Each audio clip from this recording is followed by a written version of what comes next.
ಕಲ್ಲಲ್ಲಿ ಉಜ್ಜಿದ್ರೆ ಏನೋ ಒಂದು ಸಿಗುತ್ತೆ. ಸಿಕ್ಕಾಪಟ್ಟೆ ಮಳೆ ಇದೆ, ಏನು ಮಾಡೋದು ಗೊತ್ತಿಲ್ಲ ನೋಡಿ. ಎಷ್ಟು ಸೈಕಾಗಿ ಇಲ್ಲಿ ರಶ್ ಇದೆ ಅಂತ. ವೀಕ್ ಡೇ ಇವತ್ತು, ವೆಡ್ನೆಸ್ಡೇ, ಅದೂ ನಿಜ. ಬತ್ತಾಯ್ತಾ ಅಲ್ಲಿ ಬತ್ತಾಯ್ತು.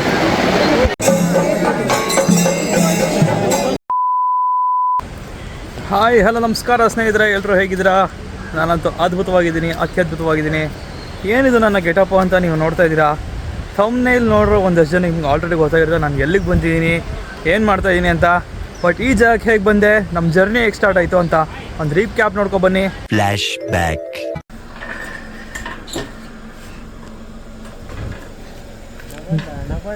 Good morning. Good morning.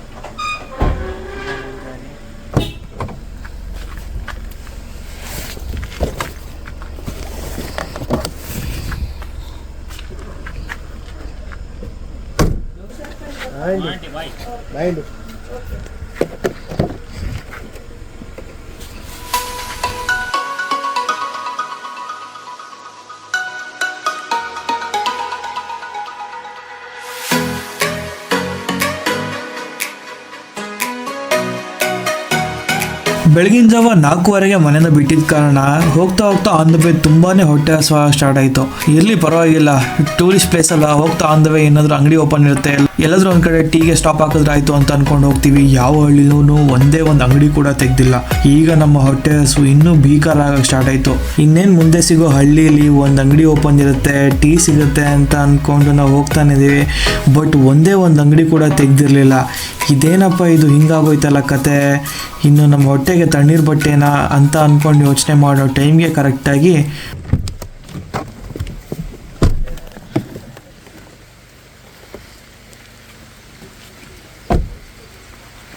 ನಮಸ್ಕಾರ ಸ್ನೇಹಿತರೆ. ಕುಟ್ಟಾಗೆ ಒಂದು 10 ಕಿಲೋಮೀಟರ್ಸ್ ದೂರದಲ್ಲಿದ್ದೀವಿ. ಆನ್ ದ ವೇ ಪೆಟ್ರೋಲ್ ಬಂಕ್ಗಳು ನೋಡ್ಕೊಂಡು ಬಂದ್ವಿ. ಟೀ ಕಾಫಿಗೆ ಏನೋ ಸಿಗುತ್ತೆ ಅಂತ ಅಂದ್ಕೊಂಡು 2 ಅವರಿಂದ ಹುಡುಕಿದ್ವಿ. ಆಪತ್ ಬಾಂಧವ ಥರ ಇಲ್ಲೊಂದು ಅಂಗಡಿ ಓಪನ್ ಆಗಿದೆ. ಅಪ್ಪ ಇದೆಲ್ಲ ನೋಡ್ತಾ ಇದ್ರೆ ಖುಷಿ ಆಯ್ತೈತೆ. ಕಾಫಿಗೆ ನಾವು ಟೀ 2 ಅಣ್ಣ, ಪೆಟ್ರೋಲ್ ಬಂಕ್ ಎಷ್ಟು ದೂರ ಇಲ್ಲಿಂದ? 2 ಕಿಲೋಮೀಟ್ರಾ?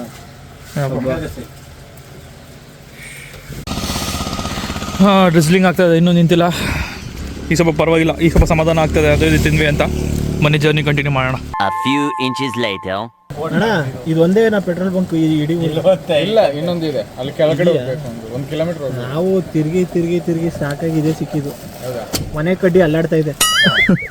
ಬೋರ್ಡ್ ಇದೆ ಅಲ್ವಾ, ಬೋರ್ಡ್ ನೋಡ್ಬೋದು, ಬೋರ್ಡ್ ಹಾಕಿದೀವಲ್ಲ, ಅದೇ ಅದನ್ನ ನೋಡ್ಕೊಂಡೆ ಇಲ್ಲಿ ತಿರ್ಗಿಸಿದ್ದು. ಅಣ್ಣ, ಮಳೆ ಏನು ವರ್ಷ ಪೂರ ಹಿಂಗೇನಾ? ನಮ್ದು ಇಲ್ಲೇ ಸೀಸನ್ ಬಂದ್ರೆ ಹಿಂಗೇನೆ. ನಿಮ್ ಕಡೆ ಹಂಗೆ ಅಲ್ಲ, ನಮ್ದು ಏನಣ್ಣ ಇದು ಬಚ್ಲು ಮನೆ ಆಗೈತೆ ಇವರು. ನಮ್ದು ಹಿಂಗೇನೆ. ಈ ಸದ್ಯಕ್ಕೆ ಹಿಂಗೆ ಬಂದ್ರಿ, ನೀವು ಹಂಗೆ ಬಂದ್ಬಿಟ್ರೆ ಅಲ್ಲಿ ರೋಡ್ ಕುಸ್ತೋಗಿದೆ. ಎಲ್ಲಿ? ಆ ರೋಡಲ್ಲಿ? ಆ ಕಡೆ ಎಲ್ಲ ಚೆನ್ನಾಗಿದೆ ಅಲ್ಲ ಅಣ್ಣ?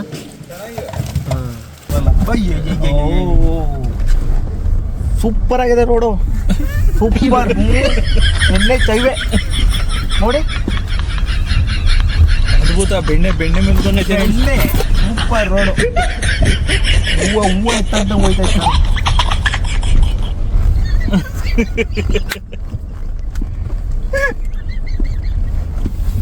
ಅಯ್ಯೋ,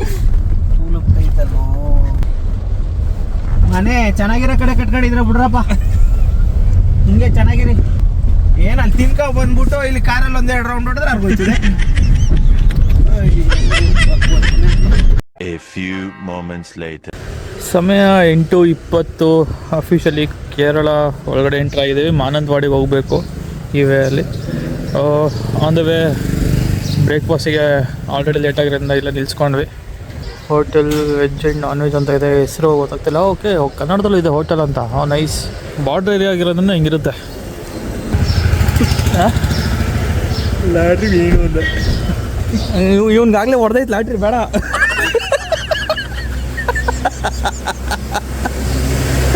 ಲಾಟ್ರಿ ಗೆದ್ದು ಅದು ಸ್ವಲ್ಪ ಪ್ರೀತಿಯಿಂದ ಹೇಳೋ.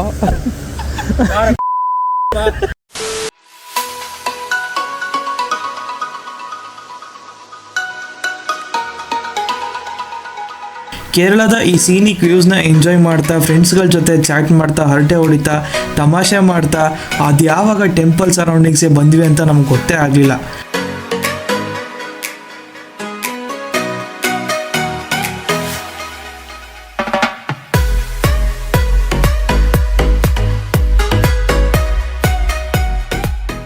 ಟ್ರಾಫಿಕಲ್ಲಿ ಸ್ಟಕ್ ಆಗಿದ್ದೀವಿ.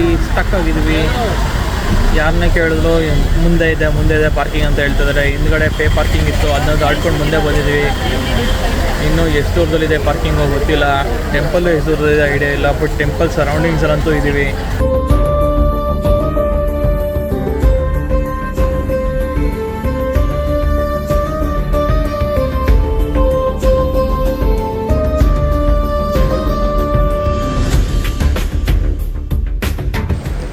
ನೋಡಿದ್ರಲ್ಲ ಸ್ನೇಹಿತರೆ, ಇಲ್ಲಿವರೆಗೂ ಜರ್ನಿ ಯಾವ ರೀತಿ ಬಂತು ಅಂತ. ಈ ಪ್ಲೇಸ್ ವಿಶೇಷತೆ ಹೇಳಬೇಕು ಅಂತ ಅಂದರೆ, ಆ್ಯಕ್ಚುಲಿ ಶಿವಂದು ಮತ್ತು ಸತಿದು ಲವ್ ಮ್ಯಾರೇಜು. ಸತಿಯ ತಂದೆ ಆದಂಥ ದಕ್ಷ ಶಿವನ ಮೇಲೆ ಅಂಥ ಅಭಿಮಾನ ಇಟ್ಟಿರಲ್ಲ. ತನ್ನ ಅಳಿಯ ಆದಂಥ ಶಿವನ ಮೇಲೆ ಅಷ್ಟೊಂದು ಪ್ರೀತಿನೂ ಕೂಡ ಇರಲ್ಲ. ದಕ್ಷ ಏನಿದ್ದಾನೆ ಅವ್ರ ಮನೇಲಿ ಒಂದು ಯಾಗ ನಡೀತಾ ಇರುತ್ತೆ. ಆ ಯಾಗಕ್ಕೆ ಸತಿ ಹೋಗ್ತಾಳೆ. ಶಿವನಿಗೆ ಅಷ್ಟೊಂದು ಆ ಜಾಗದಲ್ಲಿ ಗೌರವ ಆಗಲಿ ಮತ್ತೊಂದಾಗಲಿ ಇರೋದಿಲ್ಲ. ಅದನ್ನು ನೋಡಿದಂಥ ಸತಿಗೆ ಅದನ್ನ ಸಹಿಸೋಕ್ಕಾಗಲ್ಲ. ಡೈರೆಕ್ಟಾಗಿ ಏನು ಮಾಡ್ತಾಳೆ, ಹೋಗಿ ಆ ಯಜ್ಞಕುಂಡಕ್ಕೆ ಬೀಳ್ತಾಳೆ. ಆ ಯಜ್ಞಕುಂಡಕ್ಕೆ ಬಿದ್ದಂಥ ಜಾಗನೇ ಈ ಕೊಟ್ಟಿಯೂರು.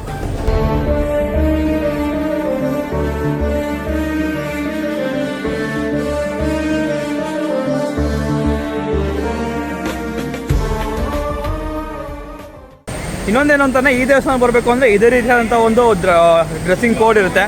ಹುಡುಗರು ಪಂಚೆ ಶಲ್ಯನ ಹಾಕೊಂಡ್ಬಂದ್ರೆ, ಹುಡುಗಿರು ಸಲ್ವಾರ್ ಕುರ್ತೀಸಲ್ಲಿ ಬರಬೇಕಾಗುತ್ತೆ. ಆಂಟಿ ಚೆನ್ನಾಗಿದ್ರೆ ಆರಾಮ? ಹಾಂ ಸರಿ ಆಂಟಿ, ಓಕೆ. ಹಾಂ ಸರಿ ಹಾಂ ಸರಿ ಆಯಿತು. ರಶ್ಶು ತುಂಬ ಉಂಡು. ನಿಧಾನಕ್ಕೆ ಈಗ ಬ್ಯಾಕ್ ಸೈಡಿಂದ ಹೋಗುಂಡು ಮರಸಲಾಯೋ. ಸಮಯ ಆಗಿದೆ ಕರೆಕ್ಟಾಗಿ 10:30. ಸ್ವಲ್ಪ ಜುಗಾಡ್ ಮಾಡಲೇಬೇಕಾಗಿ ಬಂತು. ಈ ಕ್ಯೂನ ನಾವು ಈ ಪಾಯಿಂಟಲ್ಲಿ ಎತ್ಕೊಂಡಿದ್ದೀವಿ, ಬೇರೆ ವಿಧಿ ಇರಲಿಲ್ಲ. ಹೊಡೆದಿಲ್ಲ ಸದ್ಯ ದೇವ್ರ ದಯದಿಂದ ಎಲ್ಲ ಸುಮ್ಮನೆ ನಿಂತವ್ರೆ. ನೋಡಿ, ಅಲ್ಲಿ ದೇವ್ರು ನಿಂತವ್ರೆ. ನಮ್ಮೂರಲ್ಲಾಗಿದ್ರೆ ಅದೇ ಬೆಟ್ಟದಲ್ಲಿ ನಾವಾಗಿದ್ರೆ ನಾವೇ ಬಿಡ್ತಿದ್ವಾ? ಹಾಂ, ಏನು ಮಾಡೋಕ್ಕಾಗಲ್ಲ ನೋಡು. ಪರವಾಗಿಲ್ಲ, ಕೇರಳದವ್ರು ಒಂದು ಸ್ವಲ್ಪ ಶಾಂತಿ ಪ್ರಿಯರಿದ್ದಾರೆ. ಹೌದು, ಇದ್ರ ಪದ್ದು ನೆನ್ಕೊಂಡು ನಿಂತ್ಕೊಂಡ್ಬಿಡೋದೇ ಬೆಸ್ಟ್. ಇವರಿಂದನೇ ನಾವು ಒಳಗೋಗ್ತಾ ಇರೋದು. ಅಂಕಲ್ ತೋರ್ಸ, ನಮ್ಗೊಂಥರ ಇವರೇ ಕೊಟ್ಟಿವ್ರ ಅಪ್ಪ ಇದ್ದಂಗೆ. ಇವರೇ ಕೊಟ್ಟಿವ್ರು. ಕರೆಕ್ಟ್ ಟೈಮಿಗೆ ಸಿಕ್ಕೋರು. ನಾವು ಏನಪ್ಪ ಮಾಡೋದು ಅಂತ ಯೋಚನೆ ಮಾಡ್ತಾ ಇದ್ವಿ. 1 hour later.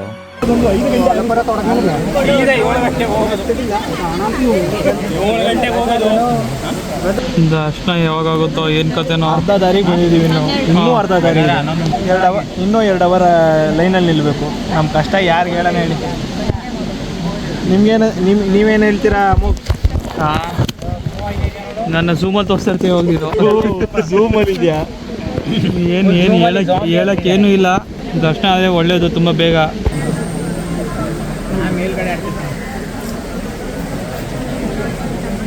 ಒಂದಷ್ಟು ದೂರ ಬಂದಿದ್ವಿ, ಅರ್ಧ ದಾರಿ ಬಂದಿದ್ದೀವಿ ಅಂತ ಅನಿಸ್ತಾ ಇದೆ. ಗೊತ್ತಿಲ್ಲ, ಅಂದರೆ ಇಲ್ಲಿರೋರು ಹೇಳ್ತಾ ಇರೋದು ಅರ್ಧ ದಾರಿ ಬಂದಿದ್ದೀವಿ ಅಂತ. ಆಲ್ಮೋಸ್ಟ್ ಲೈಕ್ 1.5 ಅವರ್ ಆಯಿತು.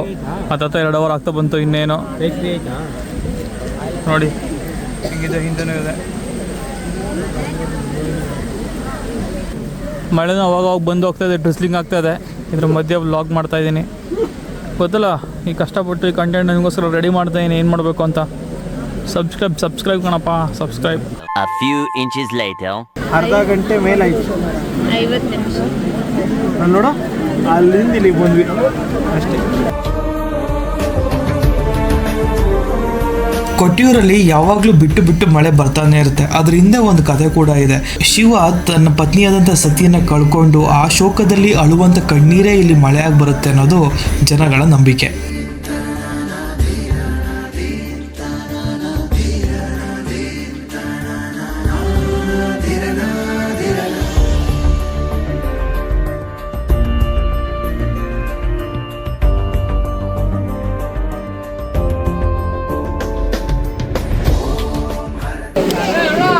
ನೋಡಿ ಎಷ್ಟು ಸೈಕಾಗಿ ಇಲ್ಲಿ ರಶ್ ಇದೆ ಅಂತ. ವೀಕ್ ಡೇ ಇವತ್ತು, ವೆಡ್ನೆಸ್ಡೇ ಅದೂ. ಅಲ್ಲ ಈ ಥರ ಮಳೆ ನಿಂತ್ಕೊಂಡು ಎಲ್ಲೂ ದರ್ಶನ ಮಾಡಿದ ಮಜಾನೂ ಇದೆ, ಒಂದು ಕಡೆ ಪೇಯ್ನೂ ಇದೆ, ಏನು ಎಲ್ಲ ಒಟ್ಟೊಟ್ಟಿಗೆ ಆಯ್ತಾ ಇದೆ. ಪರೀಕ್ಷೆ ನಿಜ ಹೌದು. ಅದೇನೆ ಮೇಜರಾಗಿ ಅದೇನೆ, ವಯಸ್ಸಾಗಿರೋರು ಮಕ್ಕಳುಗಳನ್ನ ಸ್ವಲ್ಪ ಅವಾಯ್ಡ್ ಮಾಡಿ. ಬಿಕಾಸ್ ಯಂಗ್ಸ್ಟರ್ಸ್ಗಳಾಗಿ ಅಥವಾ ಮಿಡ್ಲ್ ಏಜಲ್ಲಿ ಇರೋರು ಸ್ವಲ್ಪ ಬಂದು ನಿಂತ್ಕೋಬೋದು, ಕ್ರೌಡ್ನ ಫೇಸ್ ಮಾಡ್ಬೋದು. ಹೌದು ನಿಜ. ಸೊ ಒಂದು ಸ್ವಲ್ಪ ಮಕ್ಕಳುಗಳನ್ನ, ವಯಸ್ಸಾದವ್ರನ್ನ ಸ್ವಲ್ಪ ಅವಾಯ್ಡ್ ಮಾಡಿ.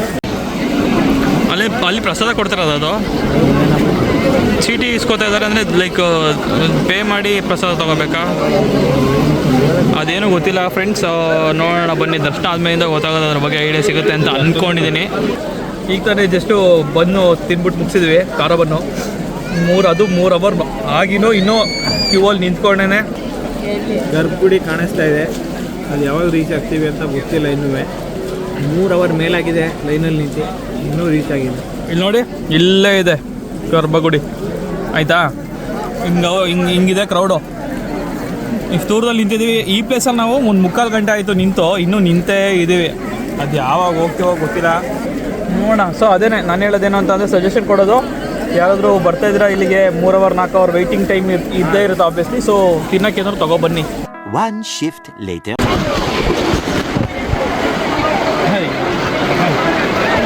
ನನಗೆ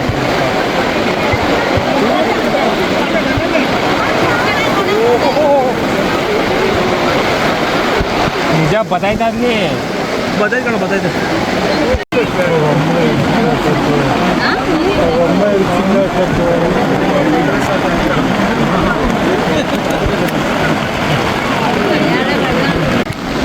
ಸಿಕ್ಕಾಪಟ್ಟೆ ಮಳೆ ಇದೆ. ಏನು ಮಾಡೋದು ಗೊತ್ತಿಲ್ಲ. ವಯಸ್ಸಾದವರು, ಚಿಕ್ಕ ಮಕ್ಕಳು ಸ್ವಲ್ಪ ನೋಡಿಕೊಂಡು ಮಾಡಿಕೊಂಡು ಕರ್ಕೊಬನ್ನಿ. ಕೂತ್ಕೊಳ್ಳೋಕ್ಕೆ ಜಾಗ ಇಲ್ಲ, ವಾಶ್ರೂಮ್ ಫೆಸಿಲಿಟಿ ಅಷ್ಟಿಲ್ಲ. ಬಿಟ್ಟು ಹೋದರೆ ಮತ್ತೆ ವಾಪಸ್ ಕರ್ಕೊಳ್ಳೋದು ಡೌಟು. ಸೊ ಯೋಚನೆ ಮಾಡಿ ಬರಬೇಕಾ, ಏನು ಮಾಡಬೇಕು ಅಂತ.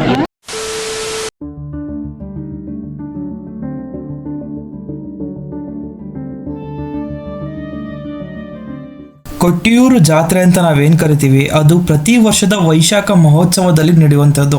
ಅಂದರೆ ವರ್ಷದ 27 ದಿನ ಮಾತ್ರ ಈ ದೇವಸ್ಥಾನ ಓಪನ್ ಇರುತ್ತೆ. ಆ 27 ದಿನ ಏನಕ್ಕೆ ಅಂತಂದರೆ, ನಾನು ನಿಮ್ಗಾಗಲೇ ಒಂದು ಕತೆ ಹೇಳಿದ್ನಲ್ಲ, ಸತಿ ಯಜ್ಞಕುಂಡಕ್ಕೆ ಹಾರಿ ತನ್ನ ಪ್ರಾಣನ ಬಿಡ್ತಾಳೆ ಅಂತ. ಆ ಯಾಗ ನಡೆಯುವಂಥ ಸಮಯನೇ ಈ ಒಂದು ವೈಶಾಖ ಮಹೋತ್ಸವ. ಪಶ್ಚಿಮ ಘಟ್ಟದ ಶ್ರೇಣಿಗಳಲ್ಲಿ ಇರುವಂಥ ಈ ದೇವಸ್ಥಾನ ನೋಡ್ಲಿಕ್ಕಂತೂ ಬಹಳ ಅದ್ಭುತ, ಸುಂದರ ಮತ್ತು ರಮಣೀಯವಾಗಿರುವಂಥದ್ದು. ಒಂದು ಮುಖ್ಯವಾದಂಥ ವಿಚಾರನ ಇಟ್ಕೊಂಡು ನಾನು ಈ ವ್ಲಾಗ್ನ ನಿಮ್ಮ ಮುಂದೆ ಪ್ರಸ್ತುತಪಡಿಸ್ತಾ ಇದ್ದೀನಿ. ಅದೇನು ಅಂತ ಅಂದರೆ, ಈ ವರ್ಷ ಅಂತಂದರೆ 2025ರಲ್ಲಿ ಜೂನ್ 8ರಿಂದ ಶುರುವಾದಂಥ ಈ ಒಂದು ವೈಶಾಖ ಮಹೋತ್ಸವದ ಕೊಟ್ಟಿಯೂರು ಜಾತ್ರೆ ಜುಲೈ 4ನೇ ತಾರೀಕುವರೆಗೂ ನಡೀತಿರ್ತಕ್ಕಂಥದ್ದು. ಅಂದರೆ ಈಗ ಪ್ರಸ್ತುತವಾಗಿ ಕೊಟ್ಟಿಯೂರು ಜಾತ್ರೆ ನಡೀತಿಲ್ಲ, ಕೊಟ್ಟಿಯೂರು ಟೆಂಪಲ್ ಕ್ಲೋಸ್ ಆಗಿದೆ. ಹಾಗಾಗಿ ನೀವು ಕೊಟ್ಟಿಯೂರು ಜಾತ್ರೆನ ನೋಡಬೇಕು ಅಂತ ಇದ್ದರೆ ಇನ್ನೂ 1 ವರ್ಷ ಕಾಯಲೇಬೇಕು.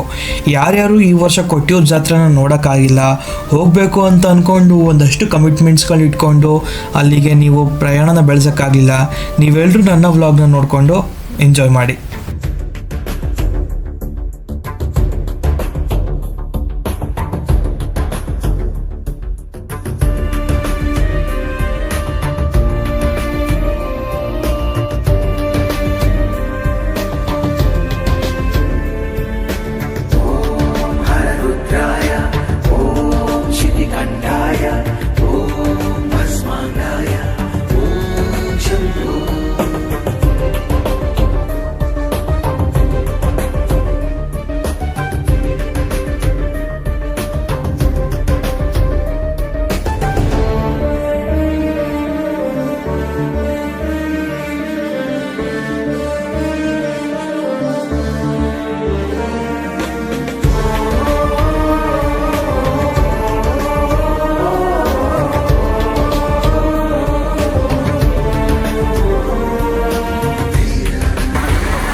ಕಲ್ಲಲ್ಲಿ ಉಜ್ಜಿದ್ರೆ ಏನೋ ಒಂದು ಸಿಗುತ್ತೆ.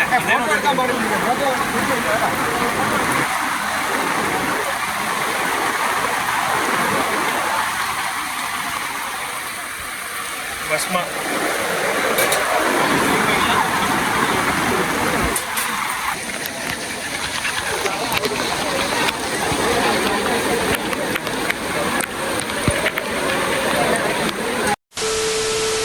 ಯಪ್ಪ ದರ್ಶನನೂ ಆಯಿತು. ಕರೆಕ್ಟ್ ಟೈಮಿಂಗ್ ನಾವು ಬರೋ ಟೈಮಿಂಗ್ ಕರೆಕ್ಟಾಗಿ ಆನೆನೂ ಬಂತು. ಎಷ್ಟು ಪರ್ಫೆಕ್ಟ್ ಆಗಿತ್ತು ಟೈಮು ಅಂತ ಅಂದರೆ ನೀಟಾಗಿ ಸಿಂಕ್ ಆಯಿತು.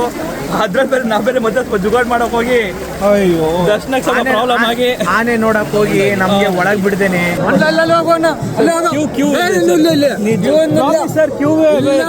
Sir police sir.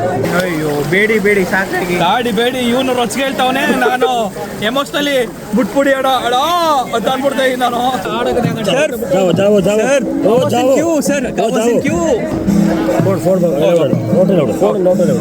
But finally ಆಯ್ತು ದರ್ಶನ ಎಲ್ಲ. ಸೂಪರ್ ಎಕ್ಸ್ಪೀರಿಯನ್ಸ್ ಮಾತ್ರ. 4 ಅವರ್ ವೆಯ್ಟ್ ಮಾಡಿದ್ದಕ್ಕೂ ಕಾಲ್ ಚುಸ್ತಾ ಇದೆ ಫ್ರೆಂಡ್ಸ್. ನಿಮ್ಗಿದು ನೋಡ್ತಾ ಇದ್ರಲ್ಲ, ಬರೀ ನೀರು ಕಾಣ್ತಾ ಇರುತ್ತೆ, ಏನು ಫ್ಲಾಟ್ ಸರ್ಫೇಸ್ ಅಂತ ಅನ್ಕೊಂಡಿರ್ತೀರಾ, ಬಟ್ ಒಳಗಡೆ ಕಲ್ಲು. ಅಯ್ಯಪ್ಪ ದೇವ ಶೇಕ್ ಮಾಡ್ತಾ ಇದೆ. ಓಕೆ ಬನ್ನಿ. But worth waiting 4 hours. ಸೀದಾ ಲೈನ್ ನಾವು ಲೈನು ಇವತ್ತೆಲ್ಲ ಇದ್ದೇ ಇರುತ್ತೆ.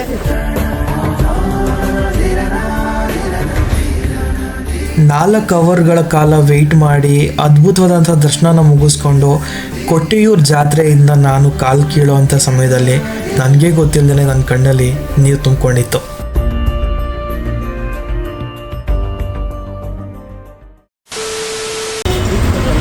ಇದು ನೀವೇನು ನೋಡ್ತಾ ಇದ್ದೀರಾ, ಇದು ಆ್ಯಕ್ಚುಲಿ ಬ್ಯಾಂಬೂಯಿಂದ ಮಾಡುವಂಥದ್ದು. ಆದರೆ ಇದರ ಇತಿಹಾಸ ಏನು ಅಂತಂದರೆ, ದಕ್ಷ ಏನಿರ್ತಾನೆ ಅವನ ಗಡ್ಡನ ಹಿಡಿದು ಕತ್ತರಿಸಿ ಬಿಸಾಕ್ತಾನೆ, ಯಾರು ವೀರಭದ್ರ. ಅದೇ ಇದು ಅಂತ. ಆ್ಯಂಡ್ ಇದನ್ನು ಮನೆ ಹತ್ರ ಕಟ್ಟಿದ್ರೆ ಮನೆಗೆ ದೃಷ್ಟಿ ಆಗಲ್ಲ, ಆ ಥರ ಒಂದು ನಂಬಿಕೆ ಇದೆ. ಮನೆ ಬಾಗಿಲು ಕಟ್ಟುವಂಥದ್ದು ಬೇಕು ಮಗ. ಮನೆ ಬಾಗಿಲು ಕಟ್ಟೋದು ಇದು ತುಂಬ ದೊಡ್ಡದೈತಿ. ಇದೆಷ್ಟಿದು? ಇದು ಮಂತ 60. ಅಂದರೆ ಇದು ಬಾಗಿಲಿಗೆ ಒಂದೇ ಕಟ್ಟೋದಾ ಹೇಗೆ? 2 ಸೈಡ್ ಕಟ್ಟಬೇಕು. 2 ಸೈಡ್ ಕಟ್ಬೋದಾ? 2 ಸೈಡ್ ಕಟ್ಬೋದು, ಒಂದು ಕಟ್ಬೋದಾ, ಮಧ್ಯಕ್ಕೆ ಒಂದು ಕಟ್ಬೋದಾ? ಅಂದರೆ ಹೆಂಗೆ ಕಟ್ಟಿದ್ದು ಈ ಥರ ಏನು ಡಿಸೈನ್ ಮಾಡೋಕ್ಕೆ ಹೋಗಬೇಡಿ. ಕೆಲವೊಂದು ಜಾಗದಲ್ಲಿ ಡಿಸೈನ್ ಮಾಡಿ ಕೊಡ್ತಾರೆ, ಹಂಗೆ ಕಟ್ಟಬಾರ್ದು. ಇದು ಪಾರ್ವತಿ ತಂದೆದು ಇದು ಬರುತ್ತೆ, ಗೊತ್ತಾಯ್ತು. ಅದಕ್ಕೆ ಡಿಸೈನ್ ಮಾಡೋದು, ಹಿಂಗೆ ಕಟ್ಬಿಟ್ರೆ ಸಾಕು. ಸೊ ದಿಸ್ ಇಸ್ ಇಟ್ ಸ್ನೇಹಿತರೆ, ನೋಡಿದ್ರಲ್ಲ ಈ ಒಂದು ಕೊಟ್ಟಿಯೂರು ಟೆಂಪಲಿನ ವ್ಲಾಗ್ ಹೇಗಿತ್ತು ಅಂತ. ನನ್ನ ಎಕ್ಸ್ಪೀರಿಯೆನ್ಸ್ನ ನಿಮಗೂ ಫೀಲ್ ಮಾಡಿಸೋದಕ್ಕೆ ಟ್ರೈ ಮಾಡಿದ್ದೀನಿ. ನಿಮಗೆ ಈ ವ್ಲಾಗ್ ಯಾವ ರೀತಿ ಅನಿಸ್ತು ಅನ್ನೋದನ್ನು ಕಮೆಂಟ್ ಸೆಕ್ಷನ್ನಲ್ಲಿ ತಿಳಿಸಿ. ಆ್ಯಂಡ್ ಈ ವ್ಲಾಗ್ ನಿಮ್ಗೆ ಇಷ್ಟ ಆಗಿರೋ ನನಗೆ ಗೊತ್ತು ಏನು ಮಾಡಬೇಕು ಅಂತ. ಲೈಕ್, ಶೇರ್, ಕಮೆಂಟು ಮಿಸ್ಸೇ ಮಾಡಬೇಡಿ. ನನ್ನ ಆಸ್ಥಾನ ಕಲಾವಿದರಿಗೆ ಬಾಯ್ ಹೇಳುವಂಥ ಸಮಯ. ಇದೇ ರೀತಿ ಹೊಸ ವೀಡಿಯೋಸ್ಗಳಿಗೆ ಸಪೋರ್ಟ್ ಮಾಡ್ತಾಯಿರಿ. Keep support. ಕೊನೆದಾಗ ನಾನು ಏನು ಹೇಳೋದು ಅಂತ ಅಂದರೆ, ಮನಸ್ಸಿಗೆ ಚಿನ್ನ ಯಾರಿಗೂ ನೋವಾಗದಿರೋ ರೀತಿ, ತೊಂದರೆ ಆಗದಿರೋ ರೀತಿ ಖುಷಿಯಾಗಿ ಮಾಡಿ ಅಂತ ಹೇಳ್ತಾ ಈ ಒಂದು ವ್ಲಾಗ್ನ ಇಲ್ಲಿಗೆ ಮುಗಿಸ್ತಾ ಇದ್ದೀನಿ. ಇಂತಿ ನಿಮ್ಮ ಪ್ರೀತಿಯ Amogh the traveller vlogs and friends. ನಮಸ್ಕಾರ.